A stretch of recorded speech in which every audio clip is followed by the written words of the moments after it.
ശബരിമലയുടെ പവിത്രത നശിപ്പിക്കാൻ നോക്കിയതിന്റെ ഭാഗമായാണ് ഒന്നാം പിണറായി സർക്കാർ സ്വർണ്ണക്കൊള്ള നടത്തിയതെന്ന് ബി.ജെ.പി. നേതാവ് ജേക്കബ് തോമസ്.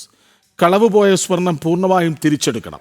കവർച്ചയ്ക്ക് ഗൂഢാലോചന നടത്തിയവരും ഇതിൽ പങ്കുള്ള എല്ലാവരെയും നിയമത്തിന് മുന്നിൽ കൊണ്ടുവരണമെന്നും ജേക്കബ് തോമസ് പറഞ്ഞു. 24 മണിക്കൂറും ശബരിമലയിൽ പോലീസ് നിരീക്ഷണമുണ്ട്. ആഭ്യന്തര മന്ത്രിയുടെ അറിവില്ലാതെ ശബരിമലയിൽ അനാസ്ഥ ഉണ്ടാകാറില്ലെന്നും ജേക്കബ് തോമസ് പറഞ്ഞു. ശബരിമലയുടെ പവിത്രത പുനഃസ്ഥാപിക്കണം. കാരണം അത് പിണറായി വിജയൻ സർക്കാർ, ഒന്നാം പിണറായി സർക്കാർ നശിപ്പിക്കാൻ നോക്കി. ആ സമയത്ത് തന്നെയാണ് ഈ സ്വർണ്ണക്കൊള്ള തുടങ്ങിയത് എന്നിപ്പോൾ നമ്മൾ മനസ്സിലാക്കുന്നു.